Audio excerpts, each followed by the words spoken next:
Hayan, mga kapobre, another extra na naman po tayo today. Ayan, naglinis po ako ulit sa bahay ng client ko. At saka naman, mga kapobre, Diyos ko, bonggang-bongga, napakalaki ng bahay nila.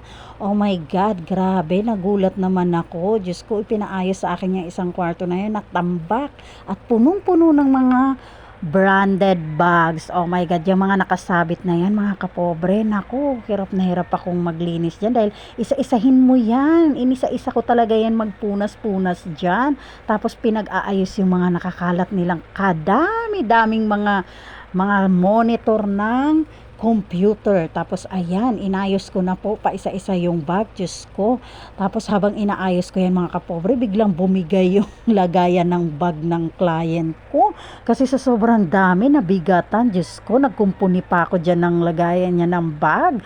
Tingnan nyo naman yan, no? At take note, mga kapobre, mga branded yan, ha? Diyos ko, kaya ingat na ingat ako, baka mamaya magasgasan ko. Oh my God, wala tayong pambayad dyan. Dahil alam nyo naman, ang mga branded bag, Diyos ko, magkano yan?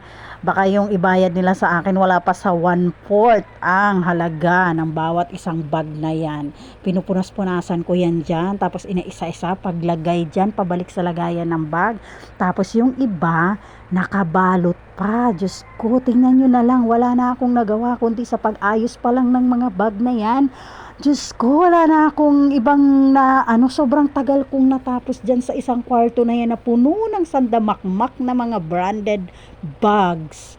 Grabe, diyan ko nakita yung mga iba't ibang klase ng mga bag na napakaganda na yung iba nakabalot pa, meron siyang lagayan, yung tinatawag nilang dash bag ba yun? Yun, doon nakalagay yung mga magaganda sobra, yung mga bago pa, doon nakalagay yan, mga gamit niya na yan, pero kahit pa sabihing mga ano lang yan, mahal din yung bili niya dyan, no? Libo-libo din yan.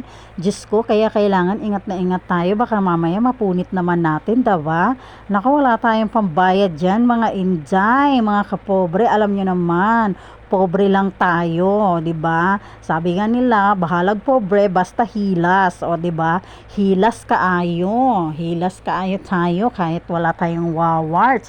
Kaya ayan, nag-extra-extra tayo. Actually, nagmasahe pa po ako diyan bago ako naglinis ng bahay nila. Bale nagpamasahe po yung anak niya na birthday tsaka yung pamangkin niya. So, pagkatapos ko po silang masahiin, ayan, pinaglinis na ako. Kaya medyo pagoda ang lola nyo dyan. Kasi syempre, nakakapagod din magmasahe. Alam nyo na, bigay todo ang ating lakas habang tayo ay nagmamassage. O, diba?